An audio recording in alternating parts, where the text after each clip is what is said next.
Hello, everyone. Howdy. Hi. What you are about to listen to is a Patreon-exclusive episode from January of 2025. One whole year ago from the time of recording this. It is titled, Is More More? Balancing Content Consumption. Now, this was obviously before my whole brigade and stance against that verb consumption as it applies to things like, games and books and stuff like that.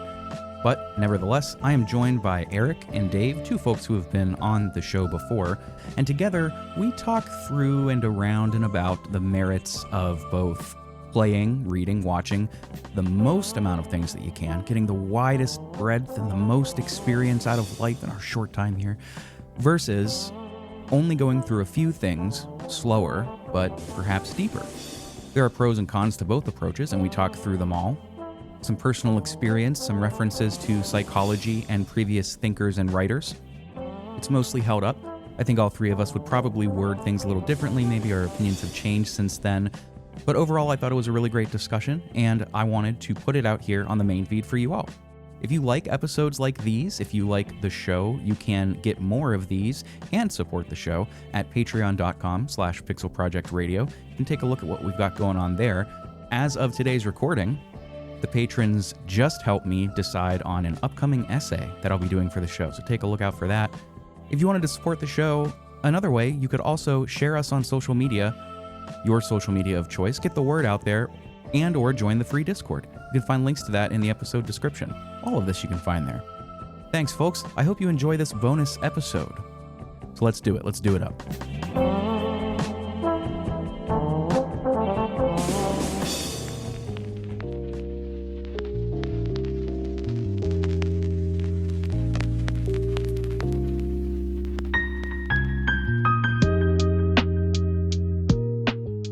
Welcome back to Pixel Project Radio, the video game discussions podcast where we do deep dives and analyze all of our favorite games and some of yours too. Today is a sort of roundtable discussion. We're going to be talking about a topic that I've been thinking about a lot recently, and I'm sure many of us have considered this in the past as well. Joining me are two returning guests, Dave and Eric, from Tales from the Backlog and the Unlockables podcast, respectively. Fellas, thanks for joining me. Of course. Thanks for having us, man. I was surprised. I was like, I didn't know Dave joined my show. That was quite the shock.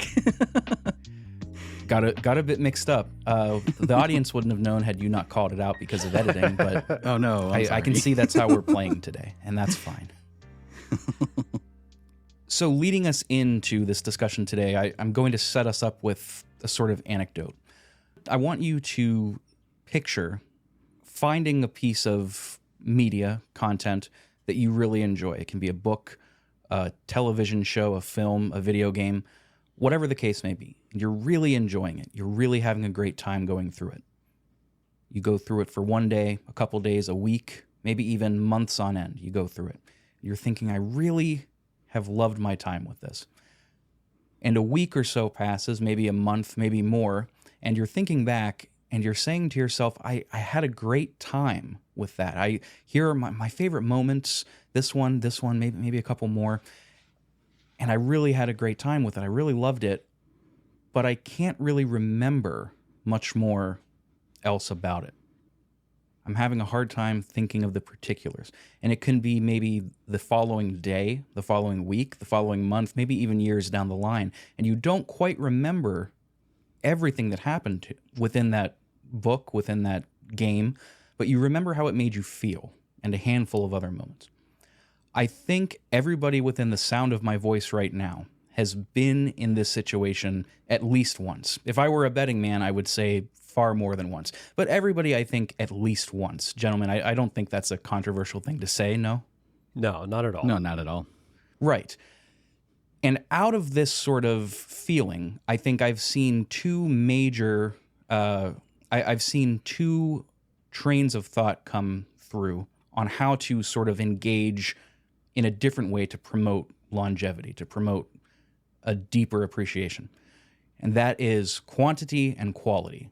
Quantity, taking advantage of all of the time we have by engaging with as much as possible to see what sticks, to find what you love. And quality, taking your time and reading, playing, listening to less but doing so at a slower, deeper level to really absorb everything that's there. These are the two paths that I see most often taken. And I'll tell you why I wanted to talk about this today. There are two reasons, really. I mean, one is because I find myself in this situation a lot. Xenogears, I've been on record as saying Xenogears is a game that I absolutely love, but I don't remember a lot of the particulars to. Books, a lot of books. When folks ask me, like, what did you love about Mother Night, Kurt Vonnegut? What did you love about The Bell Jar, Sylvia Plath? Even what did you love about Infinite Jest, a big book that I'm currently finishing up. I can remember a lot from these works, but more than what actually happened, the symbolism used, the words used, the phrases used, I remember how they made me feel, and big picture ideas, of course. The second thing that made me want to talk about this topic today is there's this trend online of, and this is gaming, by the way, that's what this podcast is. There's this trend online of folks wearing like a badge of honor the number of games that they have played, and whether that's completed, beaten, played. We're not getting into the weeds there. We saw what happened with the last guy that did that. He's sacked. But regardless of how you go through them and how you quantify that, people wearing this as a badge of honor. I've gotten through this many games this year. Next year, I'm doubling it. Next year, I'm getting 50, 100. I've got a resolution, New Year's resolution. I'm going through everything, and I'm going to go through so many, and look at that. And this isn't just unique to video games either. I mean, this is a huge thing on Book Talk and Book YouTube. People keep film lists like Letterboxd. This happens a lot. This is a human thing, and we're going to talk about it. But these two things are what I've been thinking about a lot lately. And I thought that having a discussion about quantity of media consumed here, video games, versus, I wrote quality, but I don't mean that. What I mean is like slower, less versus more, quantity versus quality. I thought having a discussion around this might be interesting. Not insofar as figuring out what is best or worst. Those words have no home here. Rather, what works for us, what doesn't work for us, our thoughts on different angles within this, different mindsets that can be promoted with each of these. For good or for ill. I think there's a lot of interesting discussion to be had here. And I invited you both here because you approach these, at least from what I can tell, in very different ways. Eric, you are a new father, about to be a double father. So your time is very limited. And your show itself is based on a series of games that you know very well. And you've been through every title at least once, some of them more. Whereas Dave, your show, like mine, covers a wide swath of games, more than mine, I think it's fair to say. And you have a gaming log channel that promotes crossing off the backlog list. And I don't bring these points up to, obviously, to disparage either of you. Rather, I think the two of you come at this from different angles, and I think that will be auspicious for a productive conversation. Yeah, for sure. I've been talking for like 9 minutes straight. What do you think? Is this all fair? Any thoughts right out of the gate? I think Rick has brought me and Dave here to fight each other. It's what it seems like. So Rick is going to back out of the center of the ring, and Eric and I are going to... He threw the knife in the middle, yeah. All I'm saying is that the betting pool is looking good, and I am going to make out handsomely here. Yeah. For sure. Way, Dave, go ahead, and why don't you go ahead first, Dave?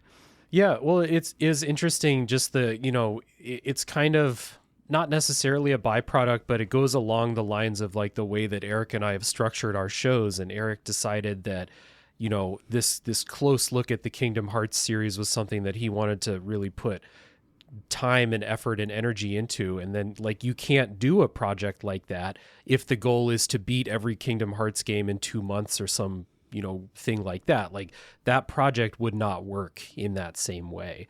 And so like by nature of what we've decided to do creatively, that kind of promotes either slowing down. I've seen, the word counts on Eric's Google Docs for the Kingdom Hearts series there. Like it's the level of detail that those go into is incredible. And then for what I do, we have in my Discord server, we have our resolutions. That's not necessarily about like, let's try to beat every game that we own. It's just like, hey, you got that thing that you've been always wanting to play, but you keep making excuses to not do it. Here's an excuse that we can provide for you to play it. So we do get into some list making and some checkboxing and things like that along the way. And I think it really just like boils down to how you want to engage with this. And like, we're speaking from the perspective of creators here, along with people who enjoy video games. And so that's automatically putting some onus on us to do one of these things along this spectrum, right? Like, we have to decide how much we're going to do, all three of us. And so for like, before I started podcasting, my gaming habits were very much the same. Like, I still beat lots of games every year. It's just, I've kind of codified that now that it's a part of what I make, and I like, Eric, I don't know about you, like if you were like putting this level of detail on Kingdom Hearts or other things that you played before you started this project. So yeah, that kind of goes into a little bit of like my history. And Rick did mention that, I'm a newer father, soon to be double father, which that's a fantastic I love term. the term. Yeah. Yeah, that's a great little term. known NES title, double father. Yeah, it's a double father. Yeah. So yeah, I have a million different directions I could take this because Dave is right. My meticulous approach to Kingdom Hearts was solely because for a long time I have searched for a separating factor for my show to kind of differentiate it. And I was like, hey, I know this one thing specifically really, really well because it is a product of my past playing habits, right? It's literally my favorite game series of all time. So I've literally played all of those games at least twice. The less popular ones probably twice. And then my favorite ones over dozens and dozens of times.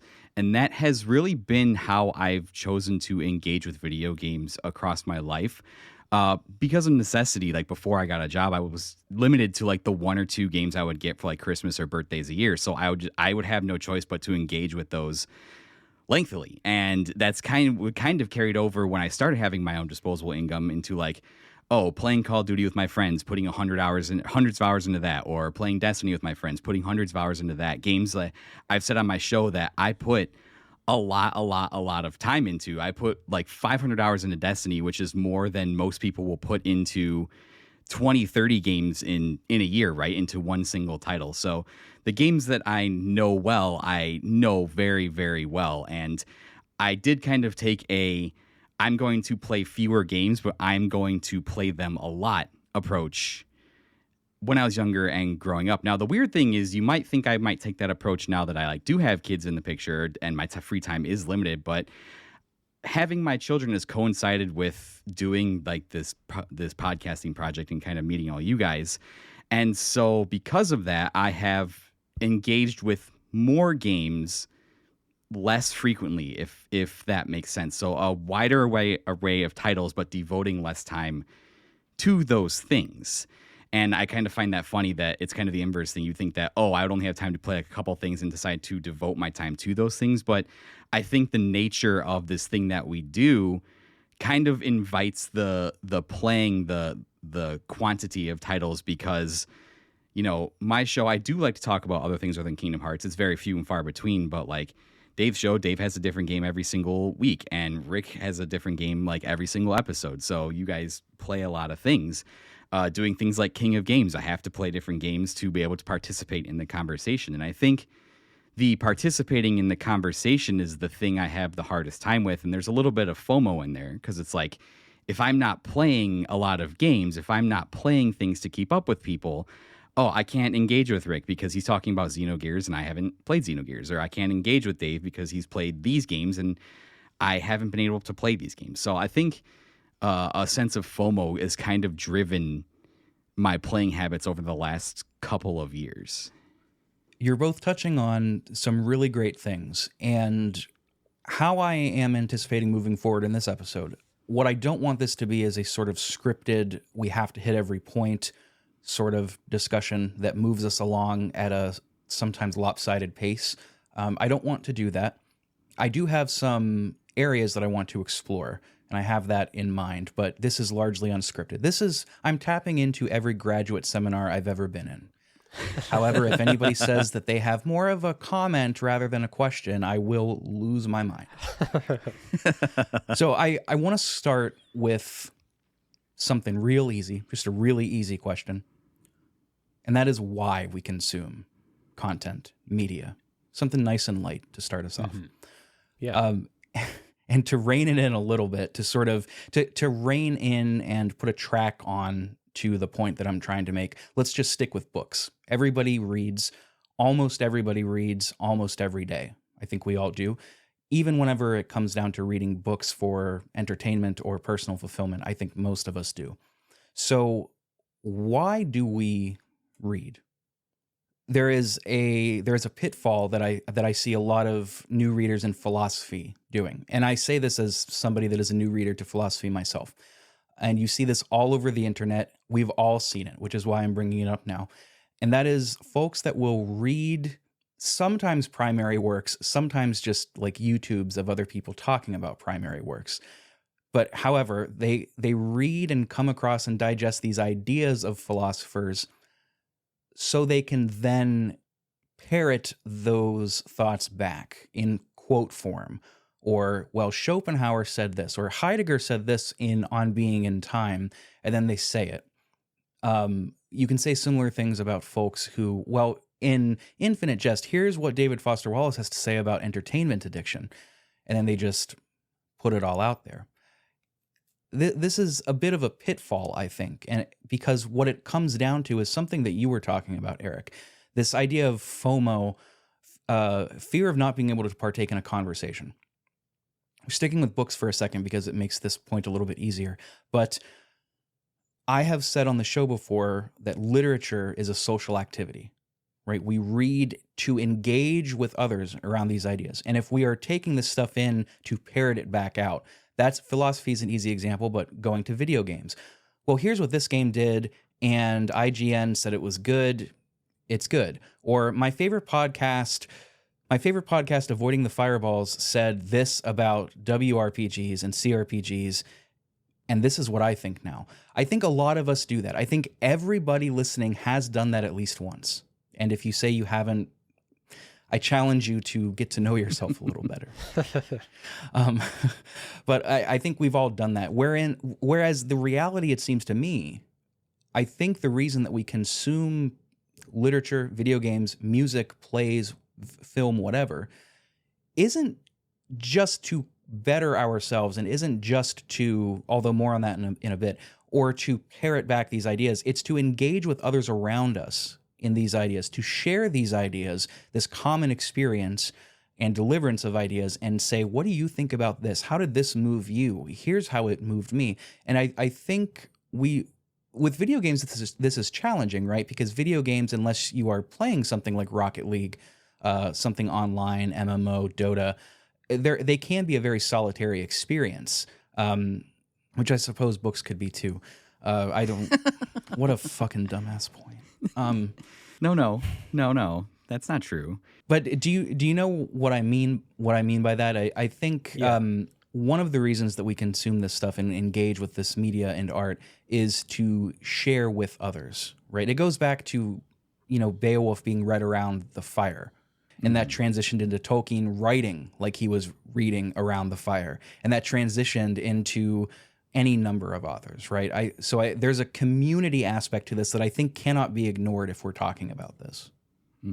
I think that there's another aspect before that. And it's the thing that jumped straight to my mind when you asked the question, why play games, why read books, etc. And it's the experience that you have by engaging with art, right? And books and video games, and and those are the most active, they require the most active participation on your point. You can't casually take in reading. You have to sit and fucking read it, and video games are mostly the same way. Whereas this is a shitty thing that exists now, but second screen content that Netflix is putting out. You can just have something on a screen while you do something else. Like, you can't play games that way. You can't read that way. You can listen to audiobooks, but you won't remember what happened if you're not listening. So those are the things that require the most active participation out of you, unless you're actually sitting and focusing and watching a movie or active listening to music or something like that. And I think the primary reason that we do that is because the experience that these things can offer us by really getting into it, playing through a game for the story or reading a book, and really engaging with the characters and everything going on in there.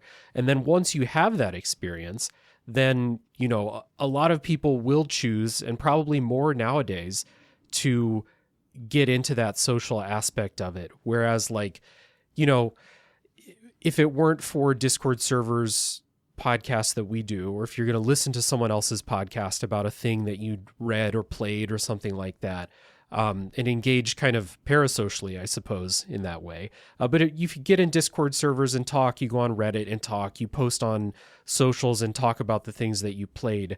I think, like, wanting to share how you feel about something is part of the experience. But the primary drive, what I think should be the primary drive, is to have the experience and connect with it in that personal way that you do. That's part of, I know we'll get here eventually, but that's part of the reason why I play so many things, is because I want lots of different experiences. And that's why I used to read, like, back when I kind of like split books and video games. That's why I read so much. Not so many, because I tend to read really long books, but you know what I mean. I want different experiences. And then after you get the experience, if it really touched you in a way, a lot of times you do want to share it with somebody. So that social aspect is real. And I think it's like, it's more so now because, you know, no matter what you play, no matter what you read, you can find a community of people to talk about that with. Whereas thinking, you know, 15 years ago, probably even before I got into Reddit or something, like, if I played some weird game on the Xbox 360 and none of my friends played it, I didn't have anyone to talk about it with unless I wanted to go on GameFAQs boards or something like that, and I didn't do that. So the age that we're in now, like, really promotes that social aspect of it. And I can see where someone may get into that frame of mind where it's like, everyone's talking about this, I want to join in on the conversation, and that's like one of the primary reasons you get into something. I can see that happening. And so, like you said with the philosophy example, like, I'm going to read this so that I can join the conversation, not so that I can, like, have a connection with it personally. I can see that happening too. Yeah, and I think too, one of the things, Rick, you mentioned that I kind of wanted to hit on was when you talk about reading or engaging with something, right, and you kind of end up parroting back the things that have been discussed or, like, points that have already been made. And that is something I have struggled with immensely the last couple of years. I tend to connect with video games on a more, like, emotional level that kind of informs my discussion. But as I've tried to be a little bit more, like, analytical and critical and think about why I really love this, like, particular form of medium, I've found myself, I have several scripts and several episodes that will never see the light of day because I felt like I was unable, for whatever reason in my journey, learning to express the way I feel about things. I was unable to express it in a way that I felt wasn't just like, oh yeah, like, this person said this and that's the way I feel. And I have really struggled with that throughout my content creating journey to kind of understand why I connect with this particular piece of medium, whether that's a video game, whether that's a book that I read. And I've read far less books over the last few years than I should have. And anything I do read has either been kind of fantasy and is kind of in the same realm of why I play video games, is kind of like an escape. Like, reading fantasy allows me to, like, escape to, like, a world where, just for a little bit, where I don't have responsibilities. I can get lost in a world. I cannot think about how, like, terrible and sad the world can be sometimes. So, like, on the philosophical side, I can't speak too much of that, but I very much engage video games the same way. But it is very much like, why am I playing and spending so much time with these things if I cannot articulate in my own voice why I enjoy this thing or what this thing did for me personally?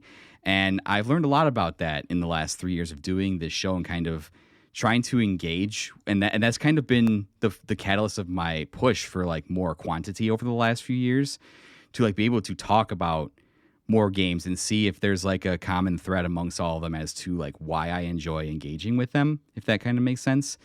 And it's been interesting because over the last 3 years specifically, I've played more games over the last 3 years than I probably have in my entire life. And it's been kind of a journey to articulate why, or find something unique amongst all of them, or when I get finished with a game, be like, do I want to do an episode on this? Do I feel like I have enough of a unique opinion to be able to write about this or speak about it? And so I think those points kind of go back to like what you were talking about in terms of like philosophy or like playing a video game and being able to engage. Are we having engaging conversations that aren't just, oh yeah, IGN said this, or this reviewer said this, or I think that because this was said, or are we able to come together as people that have like taken something away and be like, hey, like this sort of thing did this, or this did this for me, and have like those meaningful conversations. And I think too, a part of that is that when we engage with video games and other things like that, it enables us to maybe have some deeper and harder discussions on some more difficult topics in a context that maybe isn't so difficult, or maybe it's not like, hey, we're not fighting about like politics of like our day and age, but maybe this thing in this video game allows us to have a conversation around this topic that is relevant to what is happening in our world today. So I guess that's just some of my thoughts on it. Yeah, so it seems like we're already honing in on the more is more, the quantity aspect first, so we can sit here for a while. And the things that both of you are touching on are some of the pros and cons of it. So Eric, I think a lot of folks do feel that way, the unoriginality of thought. If you can get down a thought rabbit hole about it and realize, I think that very few of us truly have unique thoughts, right? We're almost all of us are building upon those that have come before. We're all standing on the shoulders of those who influence us, whether contemporary or in the past. And I don't think that's a bad thing.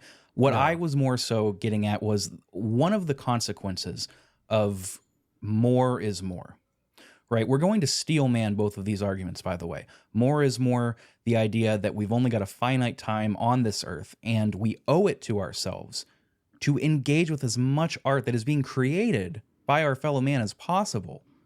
And then the other side, less is more, taking the time to really slowly and deeply get to know something, really giving it the respect it deserves.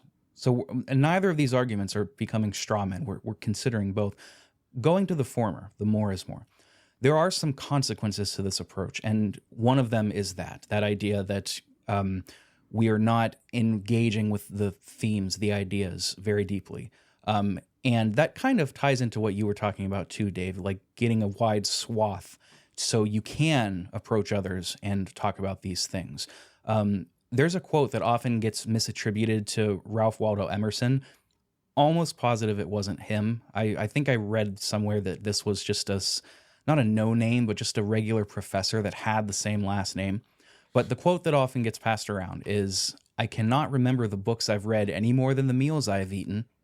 Even so, they have made me." And I love this quote, and I agree with it wholeheartedly. However, I think having this quote around can inspire complacency within folks to not engage with what they're doing.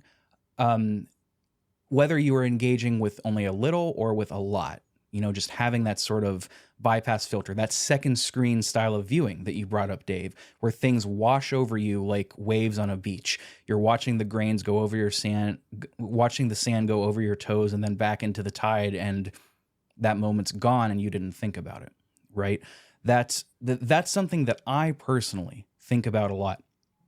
That kind of also touches on David Foster Wallace's a very famous commencement speech, "This is Water," where a gist of one of his ideas is we have to choose how to think, and going through life with that automatic thinking, that first snap judgment of, I can't believe I'm stuck in line. Everybody around me at the grocery store is so fucking stupid, and I can't believe I have to be here with these people. that's an automatic way of thinking that does nothing and nobody good. And I think the same thing can happen if we are engaging with too much, reading too many books at once, watching too many TV shows, playing too many games. It can inspire these feelings of not giving things the respect they deserve and engaging with the ideas. That is not to say, of course, that entertainment for its own sake is bad. It's not. You can watch or do or play or listen to anything just because it pleases you. But I think, and this is something I thought about earlier today, it's nutritionally deficient to not consider that, right? If we're strictly eating a diet of Taco Bell, that's not going to do us any good. If we're strictly letting the Family Guy second screen Subway Surfers just Rocket League game after Rocket League, just not considering things, that will give us deficiencies as well in our mental nutritional values. Do you know what I mean? Mm-hmm. So I'm not, what I think is beneficial if we are taking into account this more is more idea, is getting rid of the fact that it means you can't engage with things deeply. What it means is you have to turn off that unconscious switch that you don't have to think about thinking. And instead, we have to think about how to think about what we're doing. Is this something that I can just let wash over me? Yes? Okay, I've seen this episode of The Simpsons 1,000 times. I don't need to think if I don't want to. Versus, I mean, I'm picking on Rocket League. Let's go back to Rocket League. Okay, if I really want to get better at this mechanic, I have to sit and practice and analyze. You know, that's a deep sort of learning. So I think the more is more approach can lead to an inauspicious environment to that automatic thinking, but it doesn't have to. I think if we can be smart about it, then we can have a wide swath and engage with things critically, and then deliver those ideas, like you were saying, Dave, to bring it back to everybody around us, you know, to those Discord servers, to those friends, and share those experiences. Because if we're just, you know, yeah, that Family Guy made me laugh, that can only go so far in conversation. Yeah, we can share that, like, yeah, that sure was funny, right? Yeah, but that's it. And if that's all our diet is, that doesn't make for a whole soul. Yeah, I'm with you on that. I think that a lot of the way, and like this should be expected, I think, in a way, but I think that the three of us are kind of looking at this from the perspective of people who are expecting ourselves to be able to speak intelligently about these things that we're playing, reading, etc. Because I think all three of us put that expectation on ourselves with the things that we make, but then that mindset can kind of like trickle into, well, if I'm going to talk about anything on an intelligent level, I have to have that backing behind it. I have to have that thought behind it. Whereas someone who may be listening to this that is not, you know, doing criticism as a hobby, or something like that we're doing, they may not be approaching things at that level all the time, and that's fine. And even so, like you said, like I'll hop on a game of Fall Guys and I'll let that wash over me and not think too hard about it. And if I like want to, I can put the thought into Fall Guys to talk about why that game is great, but I haven't, and I'm not planning to. So for now, the little guys are funny. They fall down. It's a good time. And you grab your friends and you fuck with them and it's a good time.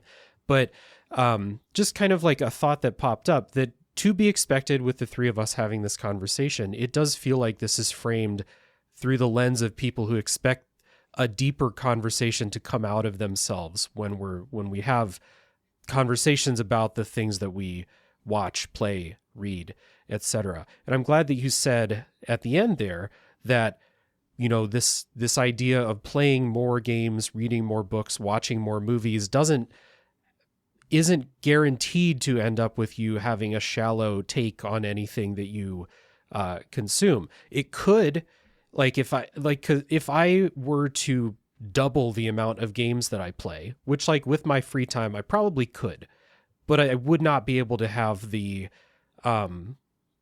I would not be able to have the experiences that I do have with the things that I play. And I think I probably finished more games than the both of you last year. That's not a brag. It's just the way it turned out.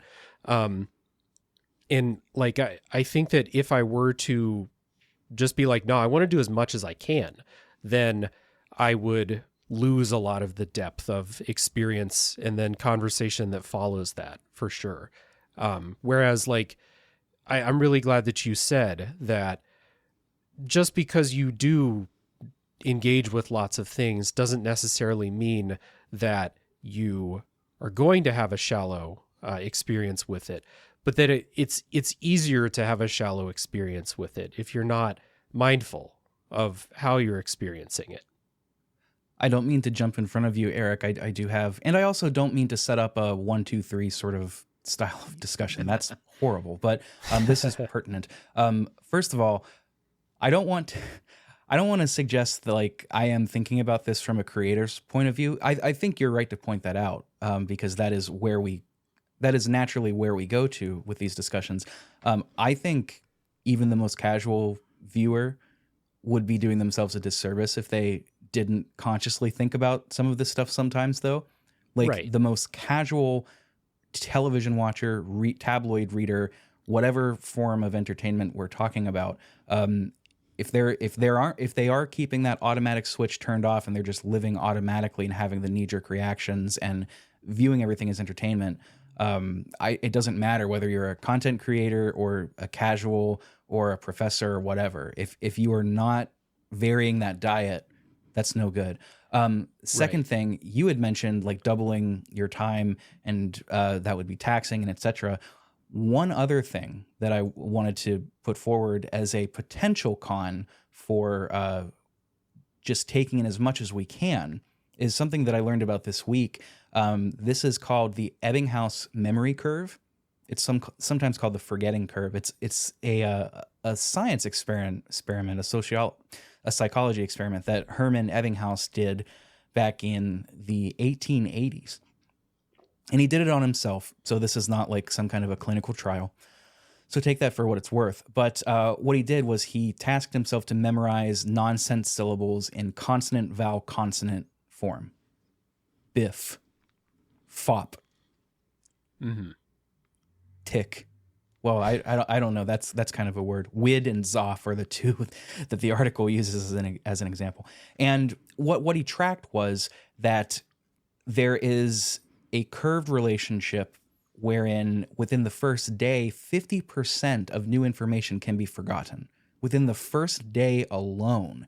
And this, of course, it evens out whenever you get, 50% the first day. I'm just making up numbers here. Maybe 35% the second day, 25% the third day, 20% the fifth day. The percentage you're forgetting goes down the farther out you go. But what this suggests is our brains are not automatons and we are not automatons. The phrase that I have said for a long time now, we're human beings, not human doings. We don't process information that way. It's going to slip through the cracks. And the more we engage with, especially if we're taking into the idea that the brain, when the brain is interrupted, it can take upwards of 20, 30 minutes to get back focused on track. I don't have that study handy, but I cited it like last year. I remember this. If we're distracted, it takes time for our brains to get back on. And if you are the type of person to do 20 minutes on one game and then you go and do some emails and then 30 minutes on another game and then you're just bouncing back and forth, that can, I think, promote this forgetting. That takes the interlaced fingers and widens them, so more water is going to pass through. We're not going to catch as much of what we're engaging with. And again, I'm not suggesting that this means that the more is more approach is inherently flawed. It just has different considerations that need to be taken into consideration, need to be thought about. Mm-hmm. Yeah. I think with video games too, I think there's not only a quantity consideration, but I think also a size consideration. And I have a good example of this because this just literally happened to me last year. I'm thinking always specifically size with you. Yeah, always about size, man. It's bigger the better, you know. Please cut that out. Keep it PG on the Patreon feed. So last year, one of my favorite experiences by far, was Final Fantasy VII Rebirth. By far, that game is so fucking long if you engage with it at every point that it wants you to engage, right? All the mini games, everything in the world, like that can be over 100-hour game. That game is enormous. A lot of games like that last year were enormous. Persona 3 Reloaded, Metaphor ReFantazio. There are some big ass games that came out last year. I remember the really emotional story beats of Final Fantasy VII Rebirth. I do not remember any of the stuff in between. I don't remember like running to like all the different towers. I don't remember like any of the like really the in between stuff. Like even some of the mini games, like I have a hard time of recalling just because like that experience was so massive and I was in such like a rush to like get things done before my kids showed up, and I was playing a ton of other games for that year. So I think the size component of it, when you choose to engage with something, the length of that is kind of something that you have to consider as well. Because it makes sense, right? That if we're forgetting up to 50% of the information, and 50% of 10 is significantly different than 50% of 10,000, of Right. course, the game that's got 10,000 things, you're going to be forgetting many, many more. Right. Mm-hmm. And I think so I'm going to backpedal real quick. So last year, I set myself a quantity specific goal. And I talked about this in my end of the year episode. I set myself a goal last year that I wanted to play 50 games. I had never achieved like the 50 game threshold in a year. I've been tracking the number of games I've played for the last 4 years and like a list and stuff like that. And like writing little notes about my like little reviews in like my notes section on my phone about how I felt about each game is like little mementos of like me playing them. And last year I was like, this might be like my last significant year when my son is like growing up and sleeping, that I have a chance to like play a decent number of games. So time to like cross off some stuff that I've been meaning to go back to. And when I got to the end of the year and I saw that I had hit 52 games, so basically one a week, there were a lot of things as I was like going back and like writing my final episode and going over stuff where I was just kind of like, how did I feel around this? Like, what did I feel about like beating Star Fox 1 and Star Fox 2 in a weekend? Not really anything. It didn't really do anything for me. And not that like Star Fox is like the fucking Odyssey or like anything like that to that magnitude. Like I would say Star Fox is probably not something I could analyze for like 4 hours and have an in-depth discussion about. But when I came to the end of the year, I was kind of like, the fact that I played 52 games this year versus the year before I played 40 games didn't really have a massive effect on me. I was like, oh, cool. Like I played 12 more games than last year. It didn't really do anything for me, right? Now, I will say in the process of playing 52 games that those were not 52 new games that I played last year. I played probably 30 new games, and 22 of those games were replays. So for me, I don't just play a game and then move off of it forever and ever to like revisit it again. I get my most engagement out of a game when I go back and I replay things, and I make an effort every year in games that I'm playing to throw in things in between that I have already played, because I think going back and re-experiencing things that you've played before has a lot of merit and does allow you to like re-engage with that thing on a little bit of a deeper level, because you're just like, oh yeah, like I played this before, and that like activates part of your brain where you're just like, oh, I subconsciously like do remember this thing or that thing. And I think too, as we grow older, there's value to going back and playing things again specifically, because every time I've gone back and like re-experienced something that I have already done, like I've gone back and read a book I already read, or I, played Kingdom Hearts 2 again, a game I've played thousands of times throughout the history of my life, I have a little bit different experience playing that game because I'm a slightly different person than I was than the time before I played it. So re-engaging with things that I've already done, even though that might be increasing like the quantity of the things that I'm playing, I think there's also value in that as well, because it allows me to form different experiences each time and different points of view each time, depending on where I am at in my life. I don't know if that kind of makes any sense. It does, and it's going into the less is more idea too, right? Rather than doing 52 new games, you are getting to know some of them deeper. I think it would be a very fascinating question, a personal question that I have to ask, why you felt the need to set a number for 50 when you knew your time was limited? Why was a number the goal and not a small handful of games to really get to know back to back? We don't have to answer that and psychoanalyze you on air, but I find myself thinking that. Why does Eric feel the pressure of time and want to cover more ground rather than delve deeper? I think that's I can answer very it real interesting. quick. If that's okay with you, I can answer that. So 50 just seemed like a nice round number, like a barrier, right? So like the previous 2 years, I'd finished like 40 games, and I was just like, man, it'd be cool to get to like the 50 game mark. Like that just seems like 50 is like a nice, good number, you know? And I think as part of my growth last year, becoming a parent kind of shifts your perspective. And one of the things I dealt with last year, and I'm still dealing with this year, is since having a child in my life, I have become hyper aware of my own mortality.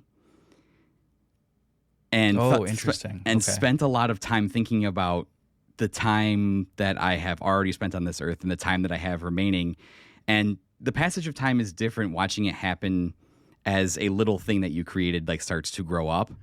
And I think maybe that was part of the catalyst where I was like, 33, like realistically, maybe get to 60 if I'm lucky. Like half my life is I over. don't want to keep taking the mic from Dave. This just raises another question that when confronted with mortality, why is the instinct to do more rather than to go deeper? Right. You know, and it just adds more questions. Right. And I got to the end of the year last year with those thoughts, and I wasn't sure. It's still something that I'm trying to figure out. So my process for going forward with this year, I was like, I'm not going to go for the number in the sky that I set myself, right? I'm kind of just going to go with the flow and like play the things that I want to play. And especially this year, I know I'm going to play way less games because there are several games this year that are coming out that I know I'm going to spend a lot of time with. Monster Hunter, that will probably just destroy any of my time of playing anything else. So yeah, I don't know why I had that like kind of, I have to play X number of games, I have to experience all these things in face of like that question of mortality.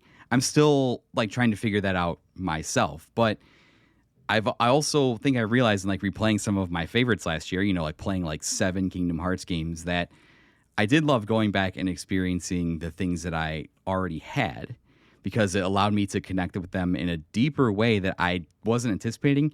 Like when I started the Kingdom Hearts series, I was expecting to go back and play all the games and be like, yep, been here, done that. I know what these are about. I know what's going on.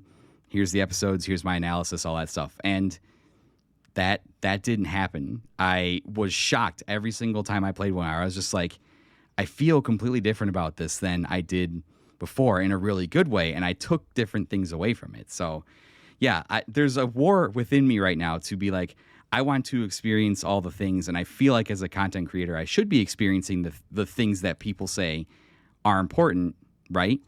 But I also want to like keep engaging with the stuff that I know in my heart that I love, that I'm going to love till the day that I die, and keep engaging with that on a deeper and deeper level. So I'm kind of in the middle here as to like, I don't know what that balance is because yeah, I guess I'm just maybe feeling the cold hand of Father Time kind of creeping up.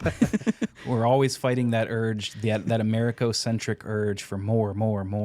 Mm-hmm. You know, that's a different lens entirely. Dave, I'm sorry. You had a car that was very loud, but it was seems extremely to have loud. And they've since the winter has started, they've decided to just, you know, turn their car on and warm up for a few minutes before they drive anywhere. Yeah, so always happens when I'm podcasting. Never hear it when I'm just chilling. So thank you to my neighbor. But it's interesting. Like you feel the, like you said, the icy hand of death on your shoulder, and that makes you want to experience more. We all have to wrestle with the idea that we're not going to get to experience all the things that we want to experience within gaming, yes, books, movies, etc. You pick one form of art, you will never experience it all. It doesn't matter which one you pick. And so, dude, I read a quote, and it wasn't from anything. It was just somebody writing on the internet. They said, and it really punched me. And they said something to the effect of, part of growing up is deciding what you won't get to do, not what you will do, what you will not get to do. Yeah. And so I think that all of us, like, on some level, understand this, right? But that I don't think that most of us are okay with this. Like, there's a difference between academically understanding that I'll never get to play all the games in my Steam library versus me being at peace with that idea. Because I look through and I'm like, there are amazing experiences in here. One of the things that I don't play might change my life. Like, that is a thing that could happen. And it's not out of the realm of possibility. Imagine if Disco Elysium just sat in my Steam library and I never played it. I would be a little bit different. I would be slightly different as a person. And you know what the troubling thing is to think about is we each have at least one other Disco Elysium and we don't know it. Exactly. Right. So then that is I'm where... freaking out a little bit right now. That is where, like I said, even before I started doing a podcast where I do one game per week, even before that, I still played 50, 60, 70 games a year because I want the experiences. And I think that since starting the podcast, and it's in my mind, it's along the lines of replaying games. But since I started doing the show and having extra conversations, the conversation that any of us would have on our shows with a guest about a game that we're talking about is going to get to deeper levels than you would ever get to in a conversation on a Reddit thread or a Discord server, or even sitting on the couch talking with a friend about it. Because who's going to sit on the couch with a friend and talk about Disco Elysium for 3 hours and 46 minutes like me and Rick did? It's just like probably not going to happen outside of that context. So that is helping to kind of codify feelings and help us reach new understandings in a way as well. And that's something that I feel very lucky to be able to do, to have that extra layer of engagement. But there is always the thing where it's like, I would like to play as many things as I can. And it's a little extra burden to, if I want to have the deep conversations or just a deep personal understanding that I don't share with anybody else, I have to do a little bit of extra work because I've chosen to play that many games, or someone who chooses to read that many books. Rather than rereading the same book, I'll read 2 books because I want 2 experiences. And if I want to take that to that deeper level, that is more work. That is more things that I have to engage with, whether it be, listening to other people's shows, watching other analyses, reading essays or something like that. I think that you can reach the same level because we were about to shift into talking about that kind of slower approach. And I think that you can reach that same level no matter how many games you play or no matter how many books you read, but it takes more work on your part if you're doing it for more things, I think. And sure. There is that memory aspect you mentioned earlier, which is completely true. That just adds to the work, we'll say. That adds to the amount of time you need to spend to kind of lock those things down. I had another question, but I'll bring it back up later.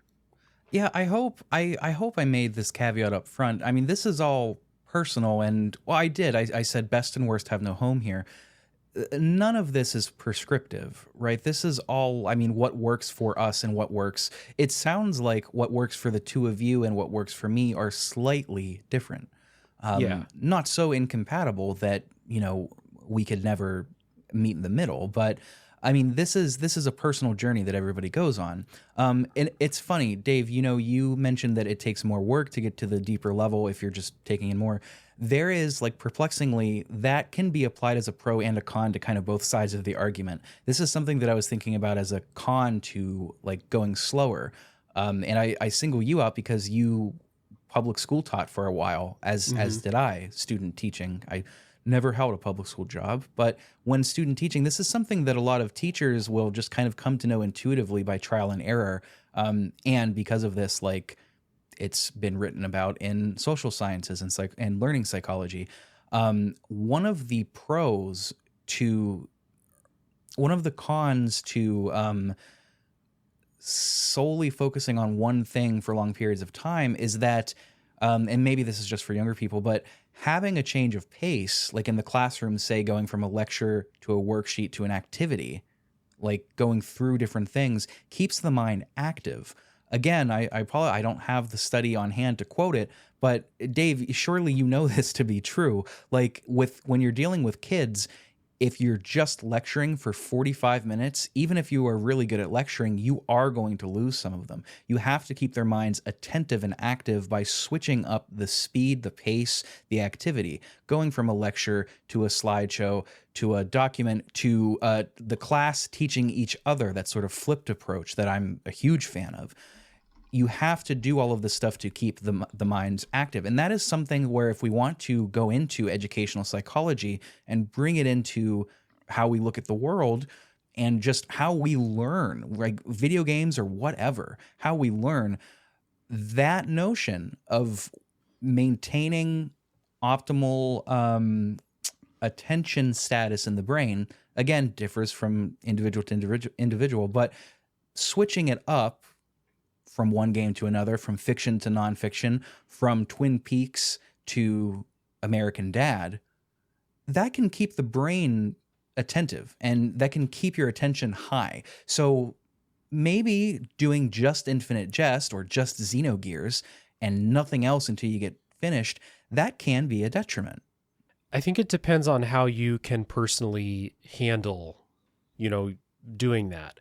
I know for me personally, this is going to sound ridiculous to some people, but like I have a lot of free time. And so like I could conceivably play a game for 5 hours straight most days, but I can't. I physically and mentally cannot do that. No matter how much I like that game and no matter how much I want to be in that, I need a break for most games, like the huge majority of things.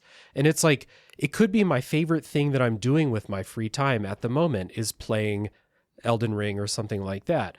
But I there's very rare things. I don't think I could even play my favorite for that long at a time. Or like maybe like let's take it out of the realm of like ridiculousness, playing for 5-6 hours straight. I don't often play anything for more than an hour and a half, 2 hours straight, unless I'm streaming, which that's a very different type of thing. So that doesn't really count. That's a half show, half playing a game, but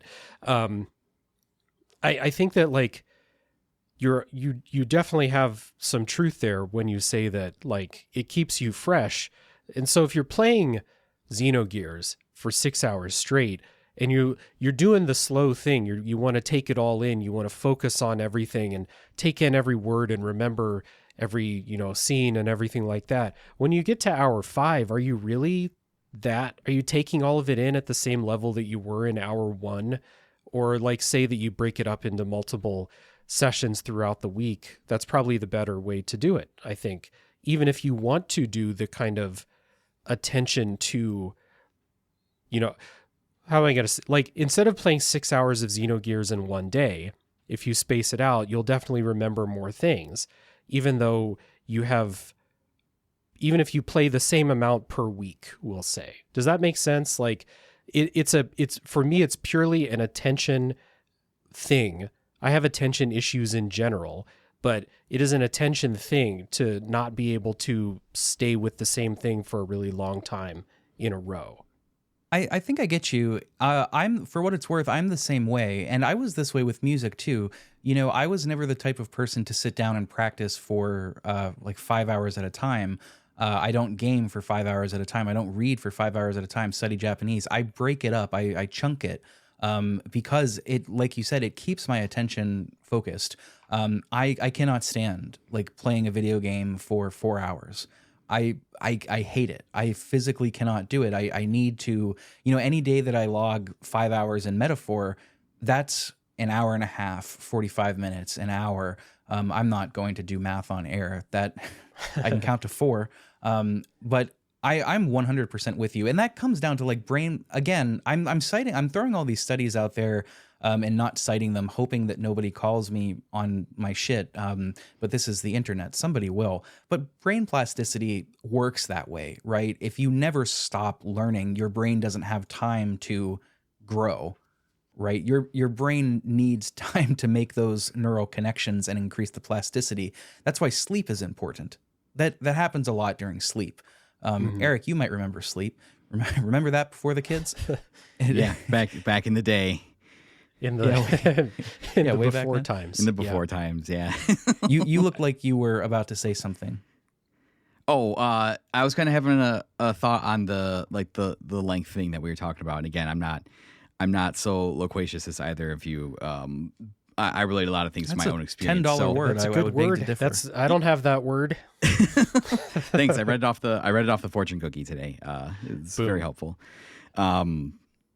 So I'm the opposite. There's a significant portion of my life where we would get off of work, get off of class, come home and like game for like 5, 7, 8 hours. But there's a very specific instance in which this occurred, and that was when I was playing with friends. And the social aspect of video games is what encouraged me, at least initially, to have the length time, because that was maybe the only way that we were able to like hang out. It was like, instead of going to the bar, it was, oh, we're going to get on and we're going to raid in Destiny for 9 hours tonight. And just, that's how we hung out. That's how we did it. And I found myself, I was thinking about that as you guys were like talking about it. It's like, outside of social circumstances, there are not instances where I sat down and played a game for like 8 hours straight, because that is just impossible if I'm not like engaging with somebody or spending time with somebody. So yes, I would agree with both of you that if I'm just like by myself, the longest I can maybe go is like 2 hours, except for when Kingdom Hearts 3 came out. I locked myself in my room. I did not come out until that was done. That was different. That was a religious experience. So that's a completely separate thing. But yeah, I think at the end of those like 8-hour sessions or those 10-hour sessions where it's like, oh, it's like 4 a.m. and we've been playing Overwatch since 6 p.m.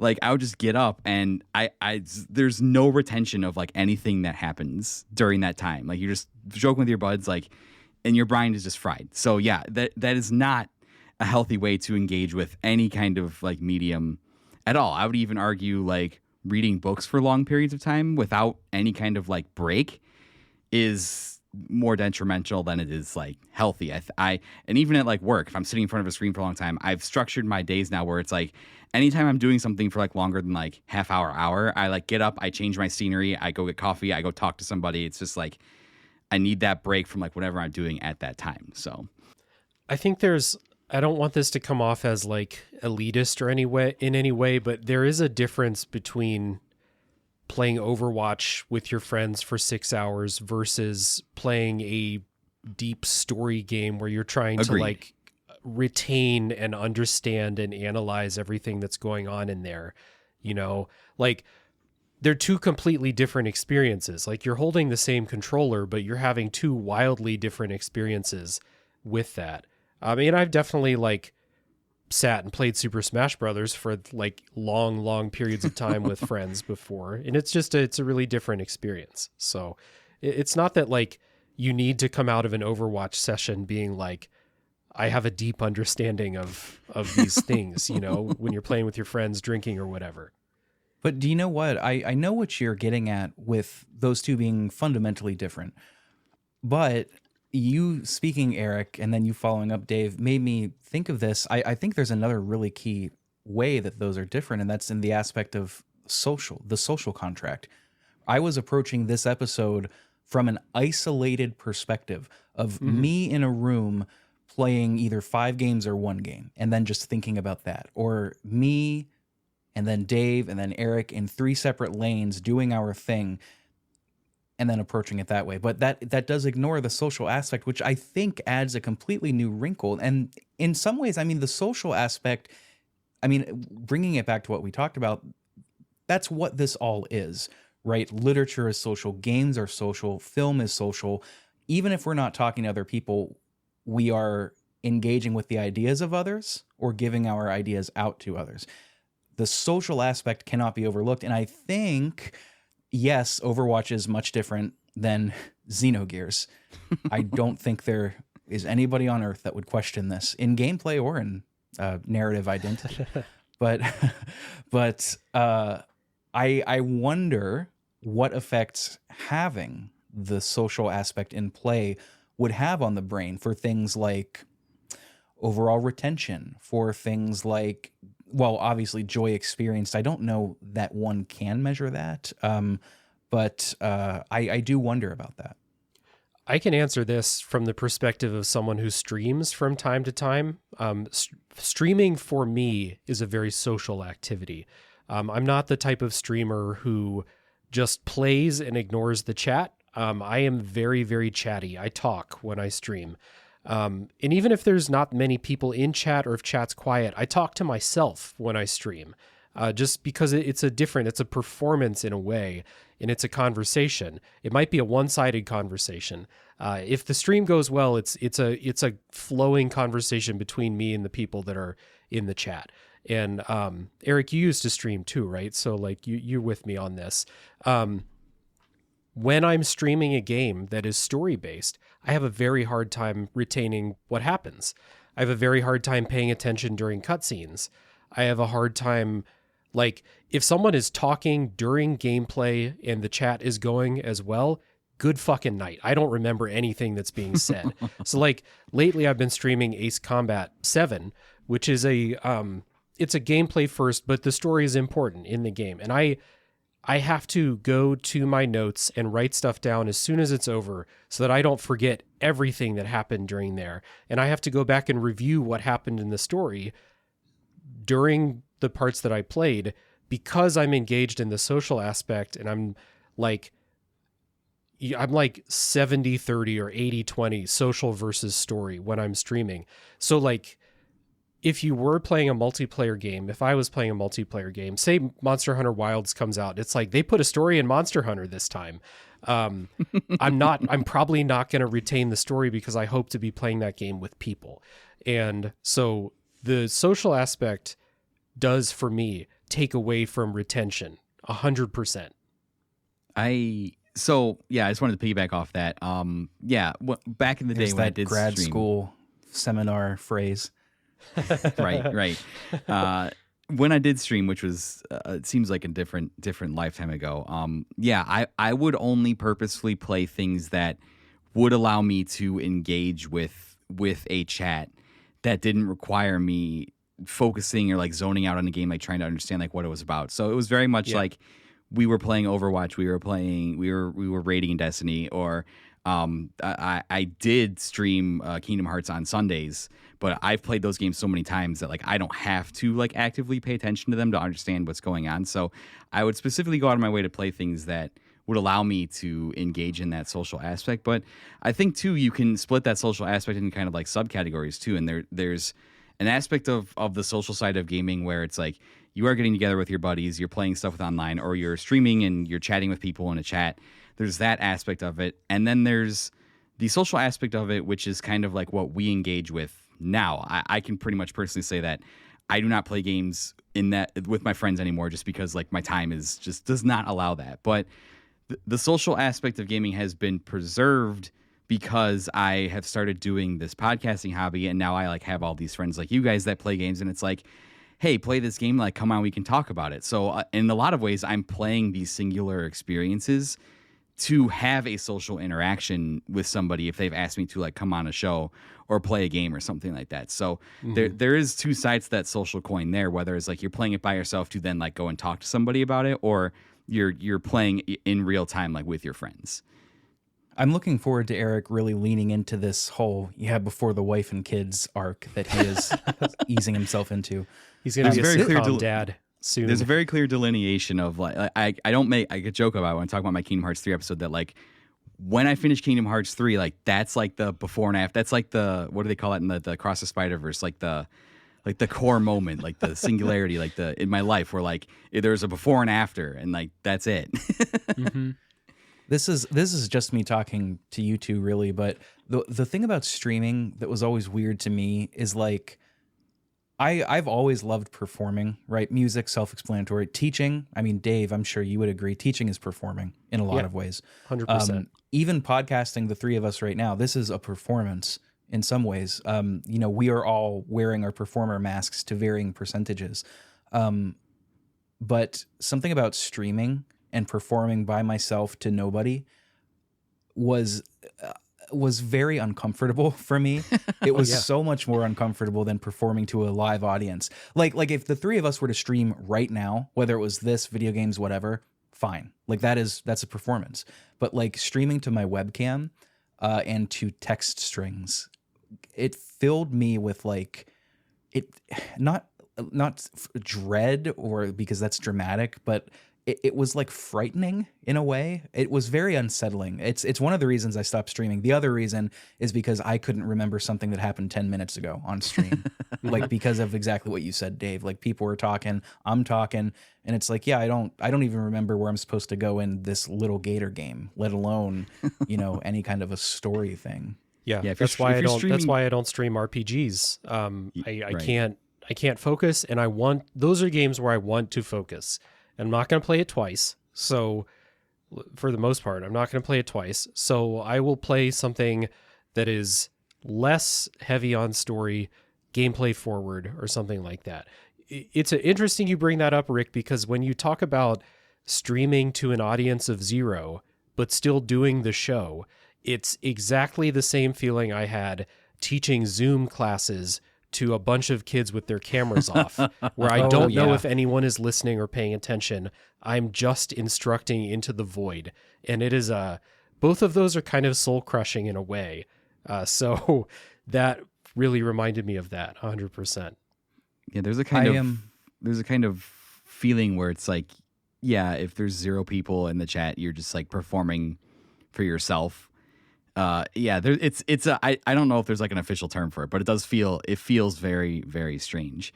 But then for every time that I had a stream like that, I actually had a pretty good arc with streaming going before I kind of had to shut it down. And there was another stream where like 100 people showed up, and then the whole chat like bullied me into like doing somersaults because they were like redeeming points in the chat. And so like that's the complete other side of it. And then Where it the does VODs become of these, Eric? They might still be out there. Maybe I'll put them in the Discord if I still have them, because it was brutal. So we extolled on the pros of more is more, and how problems can arise out of that, and we've kind of touched on the cons of the less is more approach. I think the pros, the benefits of the less is more approach, are pretty self-evident. But it wouldn't hurt to just talk about that quickly. Obviously, if you're going through something slower and with especially books, I don't find that this matters as deeply as with games.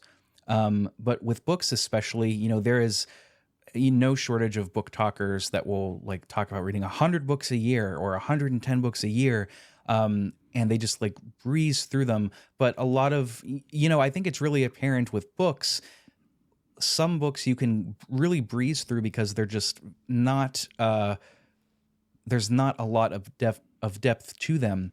Whereas you cannot breeze through something like, not to keep going back to these, I don't mean to sound pretentious. It's just what I know because it's what I'm reading. You can't breeze through something like Plato, like philosophy. You just can't do that. You can breeze through David Foster Wallace a little easier than philosophy. You can breeze through John Steinbeck a little easier than David Foster Wallace. You could breeze through any kind of romance story easier than all of that. There are just varying levels. One thing with the less is more approach that personally helps me a lot, why I gravitate to it, is because I have a really difficult time if I'm reading something or playing something or watching something and then switching to something else, especially with TV shows and games, because that's typically like, play Detroit Become Human today, Metaphor tomorrow, Legend of Dragoon, then I'll come back to Detroit Become Human. Having that gap with other stuff in the middle, it really takes me a while to catch back up. And that's similar to the distraction idea with the brain, right? Just across a larger time frame. And I don't know if that has a term or if there probably are studies on this, but if I do too many things in between session 1 and 2 for the same thing, that really hinders my ability to pick the pacing back up. I start to forget the story. The pacing doesn't hit, the narrative pacing doesn't hit me as well. Something that would have been incredible had I played it straight through, that impact is lessened if I have stuff in between it. Even if that does keep my attention up, it does impact the storytelling experience. That is one pro that I have for less is more.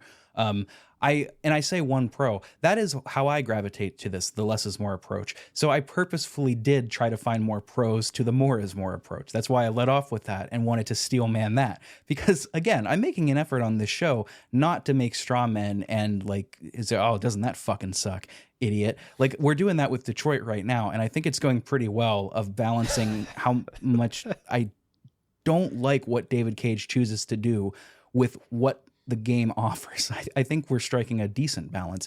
But like, I didn't want to end this without at least saying like why I prefer the less is more approach is a big reason. I especially with reading. Oh my goodness, especially with reading.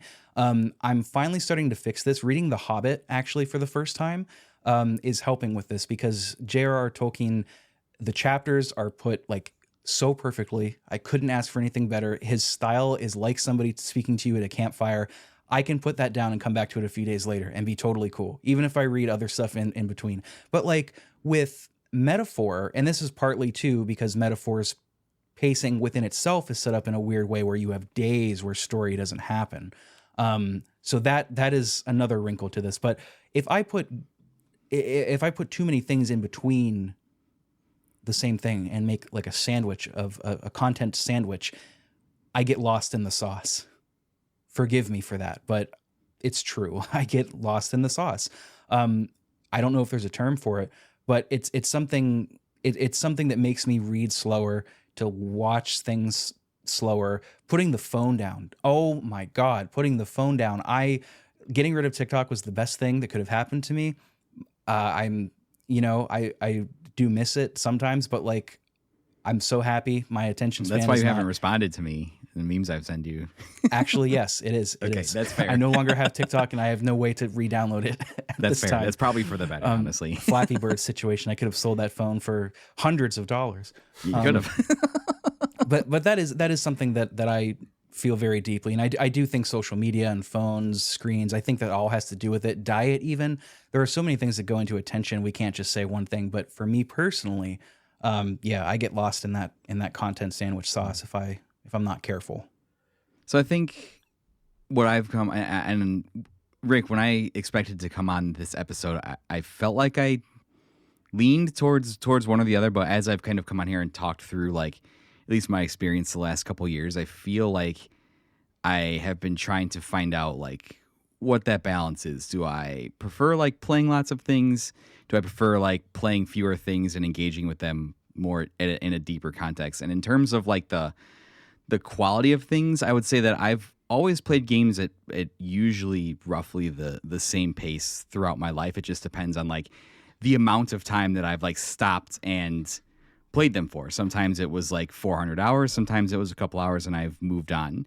The thing in the quality camp that has helped me more is not how fast or slow or how like deliberate I've been in like playing a game that I'm engaging with. It's usually the number of times that I've gone back to like re-engage with that thing after the initial time that I've played it. So like I said, I hate to keep using Kingdom Hearts, but like Kingdom Hearts 2 is a game that at this point I've played through so many times that I would say that my knowledge of Kingdom Hearts could rival someone else's knowledge on a game that they've played so much. It's one of the few things where I can just be like, hey, I know this shit like really well, and I'll counter like any argument that you bring to me with it. And so I think by the simple act of like repetition of the things that I really love, that has allowed me to engage with something a little more of like the quality aspect of it, if that makes sense. Like I get more quality out of something like through repeatedly engaging with it over a certain span of time as like I'm growing up and going through my life than just like playing something super deliberately, super slowly to like fully take it in. Because I think that's just the way my mind works specifically. I don't capture everything like through the first time. I would need multiple playthroughs of things that I really love in order to kind of figure out why I love it and break it down, things like that. And it's the reason why, you know, when I think about questions of like, what are your top 10 games of all time or your favorite games of all time? Like my top 10 list has remained fairly static for like the last 15 years. And I was thinking about something like, why hasn't any new games that I've played been able to like crack the top 10 or been like something that is so influential on me to like be like, this is something that I value over the experience that I've put this highly on my list. And I think the common denominator on that list specifically is the number of times I've engaged with literally all of the things that I would consider my top 10, because I know them so well in and out, and just doing something once, even if it is something shorter, does not allow me to appreciate the breadth of something and at a first go through, if that makes sense. And I think that's my argument for like the quality thing, where it's not like I'm taking my time to experience this. It's I'm returning to this thing and maybe experiencing it a few times, if that makes sense. Yeah, it does. And I agree completely. I pitch this as quantity versus quality. That's just an error on my part. I didn't structure this nearly as well as I had thought. It's not quality versus quantity. It's just learning styles, more versus less, slow versus fast, that sort of thing. I mean, I think you could. I think we come to it I think we all have like different ways we like answer that question of like, what does quantity mean? What does quality mean? So I think it's just different for each of us. That notion of repeated exposure, though, I mean, that's something that musicians don't even think twice about. Like, of course, you can never know a full work just by listening to it once. It's absurd. Video games and even stories, they just take so much longer to get through, which makes that inherently more difficult. I don't know that there's an easy answer for that. I certainly do not believe that for most things you can understand them with just a once over. Even a simple, straightforward game, mouthwashing, is in the water. A lot of people have played it. A lot of people really love it.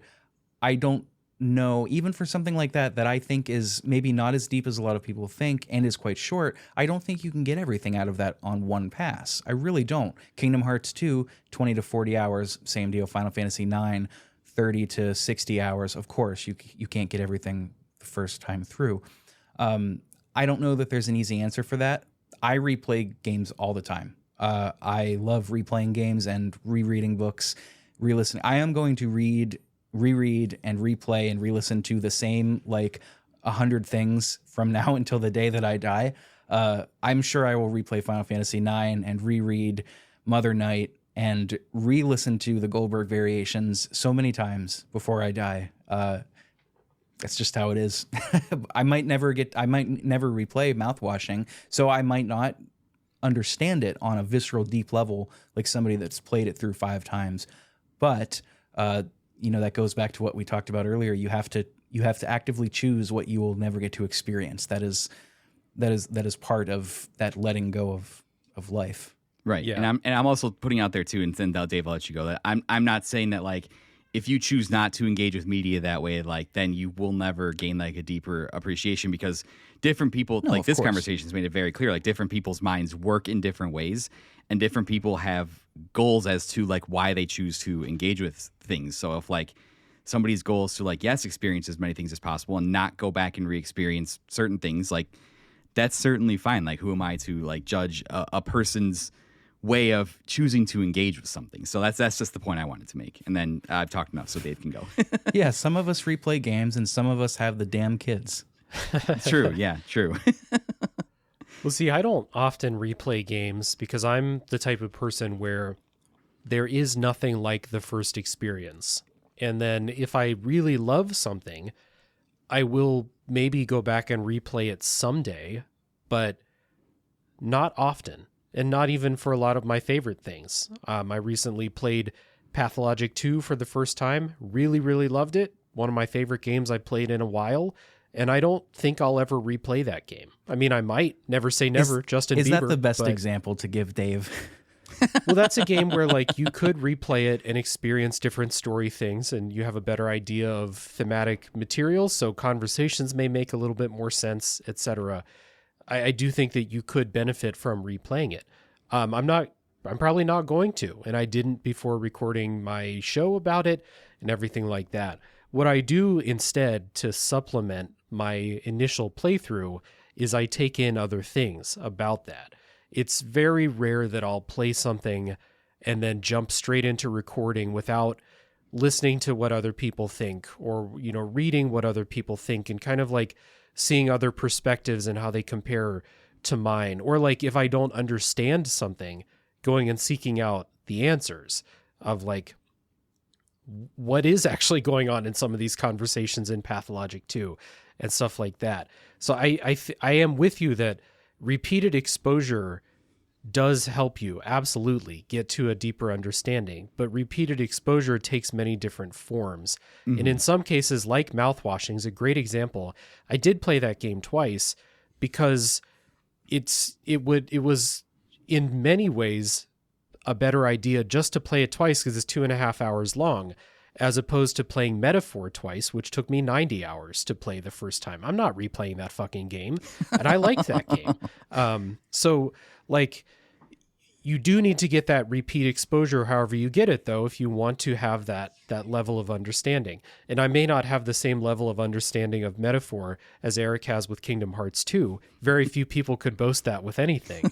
But I do think that repeat exposure takes lots of different forms. And in Mouthwashing's case specifically, because that game is presented so non-linearly and so abstract in a lot of ways, I think a lot of people will finish the first time and be like, I'm not sure what happened, except for like these key things that I now know. And then replaying it recontextualizes literally everything, which you can't say about most games and most things. I was thinking earlier when you were talking about like the speed and ease at which you move through things.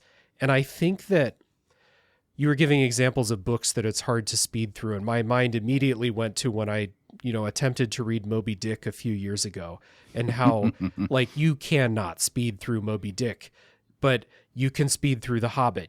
The Hobbit is an easy read, and I think that most games are easy reads in that way. Very few games will challenge you on the same level to work through and understand what's happening to the level that Moby Dick will. Like, I can count on one hand the amount of games that have ever made me feel that way, With the caveat that it's easy, and Moby Dick or Moby Dick-esque games, you can speed through them, but what are you going to get out of it? You're going to get the story of him hunting the whale, and that is it. It's that Ron Swanson thing from Parks and Rec where he was like, what does it represent? That's bullshit. It's a whale. Yeah. It all comes down to like what you want out of it. And I think that our conversation is framed around wanting that deeper understanding, and how are we getting there despite the different ways that we probably approach getting there. We all have the same goal, right? Whereas someone who just wants to check off the box that they finished Moby Dick might not have that same goal. The three of us, it's been a good conversation between the three of us because we are all kind of chipping away at the same thing, right? Mm-hmm. We're trying to get to the same point. Whereas, when we talk about the people who are like, I'm going to beat 150 games next year, they may not have that same goal to have that level of understanding. And that's fine too. It's how you want to engage with it, how you want to spend your time. Like with the example of Star Fox, you can just blow through Star Fox and have a smile on your face, and you got the experience of playing Star Fox. It's like 2 hours. It was fine. Yeah.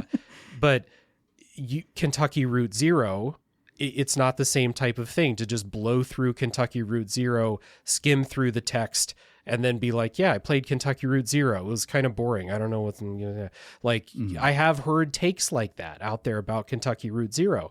And it reminds me of the people who would, maybe in a high school class, be like, teacher says I got to read Moby Dick, so I'm going to Spark Notes it, or I'm going to skim through it, and like, I'll cheat on the test and I'll forget all about it. It kind of reminds me of the same thing. They're not so different. And I constantly have to remind myself too, because Dave made me think of this, that the way in which the three of us choose to engage with video games specifically is in stark contrast to the way that a vast majority of people that do play video games choose to engage with it, right? So, like, we like to think that our like little podcasting circle here is like the center of the universe, and that this is the way everyone talks about games, and that is very much not the case at all. Like, the average game player's experience is the yearly like 2K and Fortnite and Madden, and like that's what they play every year, and they come home and they just want to play Madden for a couple hours after work, and then they go to bed. And that's a video game experience for a vast majority of people who aren't even looking to engage with it on the same level. So I try to think about that too when I think about things, and it's just like, yeah, we're not the majority in the way that we're choosing to engage with the medium, and that leads to a lot of the other things of all the hostility in the greater gaming audience in general, which is another conversation we could probably have for 3 hours. The good thing is that the communities that have sprung up around what the three of us do value that, because they wouldn't be here if they didn't value that.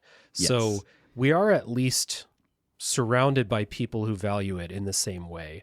And there are people who, will have 1,000 hours in Destiny 2, like you said. And that's cool. I'm sure that I hope they're fulfilled from 1,000 hours of Destiny 2. It sounds like you were when you were all in on Destiny 2 in the same way, and Monster Hunter in the same way. I wish Monster Hunter had more going on from a narrative perspective, but it is fun to just go kill the monsters, and you do get fulfillment from that. So I get a reminder of what the gaming landscape actually is whenever you see what games sold the most each year, what games are winning some of the awards and stuff like that. It's very rarely the stuff that we have been engaging with all year long, but we are lucky enough to have groups around us that value the same thing, which is really cool. Agreed. Yeah, absolutely. It's almost sort of like the difference between sports and reading, or sports and film. Sort of, not quite. I want to go back to kind of close this out to something that I said at the beginning, where some folks will read or listen to other people talk about what they've read so they can have quick facts to spit out, studies, philosophy, what podcast A said about game Z, whatever. And I think hearing you mention we've all got the same goal, I think the common goal here, whenever we're watching Twin Peaks, in honor of David Lynch's memory, or whenever we are reading even nonfiction, something like How to Better Prioritize Your Time, which is something that I do think, if we can assign another con to the more is more approach, that toxic productivity movement, which I admit I am predisposed to veering towards. There's something about those videos that makes me want to watch them, and I know they're bad for me, so I don't do it. But I'm predisposed to that. But we all approach this, whether we do less games, whether we do more games, read less, read more, watch 5 TV shows, or just watch one, or watch a movie for 45 minutes and finish it the next day, which I've been told is awful, and I do it anyway. No matter what we do, we're all doing this for the same goal, and that is to engage with the ideas of others and what they're creating, and form our own thoughts on it to share with others. I found this neat quote. I did a lot of reading about reading for this episode because I didn't, one, more people talk about books than video games. Two, I didn't want to get bogged down by just thinking about video games, and get too focused and dig myself into a hole. And I forgive me, I don't remember who wrote this blog. I think it was a Medium piece, but they said reading is not about memorizing specific details or quickly getting exposure to a variety of topics. The true purpose of reading is to provoke our own thoughts. We should approach books with the intention of coming up with our own interpretations. Reading becomes much more effective when using the ideas as a springboard for new insights. This kind of holistically ties in both approaches, more or less. The social aspect, the sharing with others, whether it's on stream or on the couch, which I would be that couch guy with Disco Elysium, wherever and however we're sharing. This is what it comes back to. Even if you were just playing Fortnite, there's a reason people don't play Fortnite just with computers. It's because they want to share. And that, yes, that is extrapolating this idea a little bit, but we come to all of this stuff to engage with ideas and to share our interpretations with others. Whether it is as simple as this new Fortnite mode is sick, I'm glad they got rid of build mode, or whether it is the idea of how metaphor in a way, has something in common with Detroit Become Human because they both are suggestive of things they don't touch on nearly as well as they should. Mm-hmm. More shade to David Cage on that one, obviously, but things like that. It ultimately comes down to, it doesn't matter. Again, better or worst has no home here. It doesn't matter how one engages with it. We were just today sharing our thoughts and experiences on what works for us and what doesn't, in an effort to maybe get you to think about how you do it. I think that ultimately, I mean, that's what it comes down to. As long as you are thinking about it and not just being that unconscious person in the supermarket, just mad and letting your every first thought dictate everything, and not thinking like, you know, to steal from David Foster Wallace again, yeah, this asshole's in front of me with that gas guzzling Hummer. They're the worst in the world. And you're not even thinking about, okay, maybe they had to get a gigantic car because they were in such a traumatic accident. It's that conscious thinking. You have to train yourself to consciously think when it comes to consuming video games, media content. As long as you're just thinking about it, it doesn't.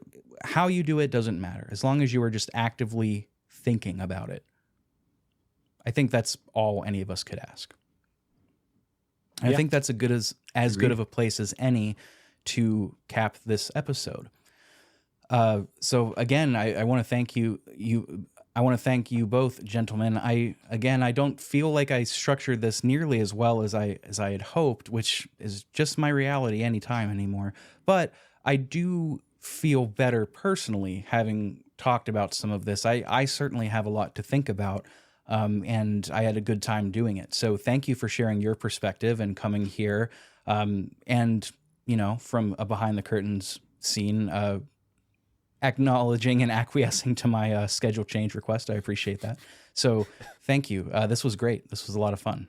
Yeah, absolutely. It's always a joy to talk to the both of you and to have just a conversation about the way we engage with stuff. As like I said, as three of us who really care about it, and like kind of due to the way that we approach it, but also due to the things that we make, the three of us really care about getting to that point, getting to that deeper level of understanding.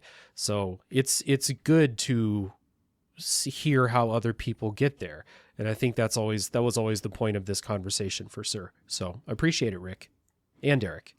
Yeah, it's always great talking to you guys. And I'll just leave it with this. One of my favorite YouTubers, when reviewing their 2024 year, said that the release of new video games is like a raging current. It's impossible to fight against it. There's so many things that come out if you try to keep up with everything.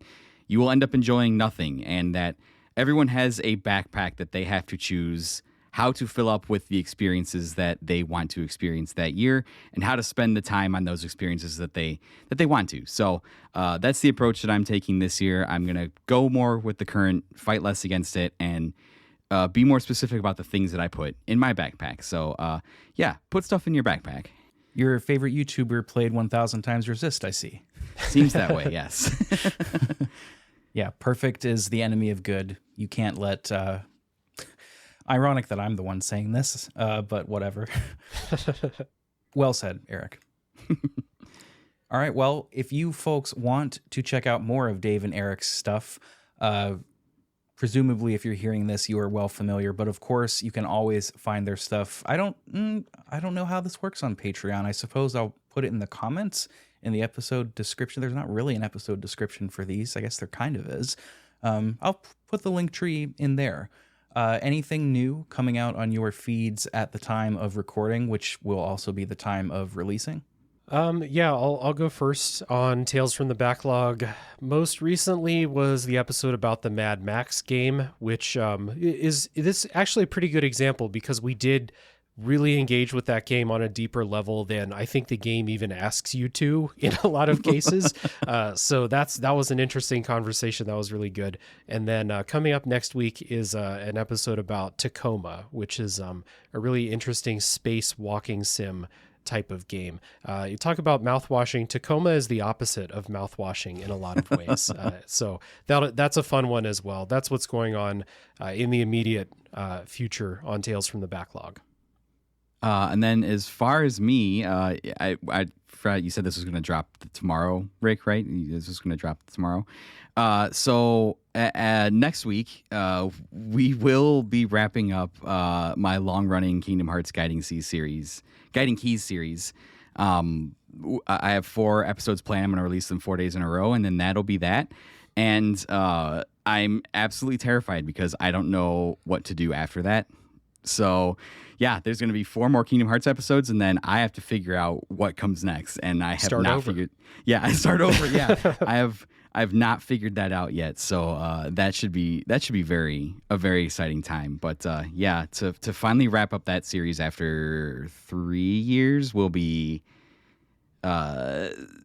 It has me feeling a certain way. That's exciting, though. That's exciting.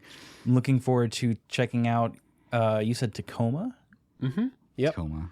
Yep. Tacoma, and then, well, I can't check out the Kingdom Hearts stuff because I am playing through that as we speak. So, gonna have to not going wait. anywhere. Yeah, that's true. That it'll be here forever. Hopefully. So with that, I thank you both again for coming. No plugs from me. You're where you need to be if you're hearing this now. So until next time, I think we're going to sign off for today. If you have any thoughts about this, feel free to put them in the Discord channel. Even if you are even speaking among non-patrons, that's fine. We can all share in this discussion. I think there will be valuable. Somebody in the Discord recently just like totally revealed an upcoming game, and I was like, oh man, I wish they wouldn't have done that, but it's totally fine. It's fine, Alex, because I know Alex actually listens to these. Anyways, we're going to cap it here for today. We'll see you next time. Take care. See you later.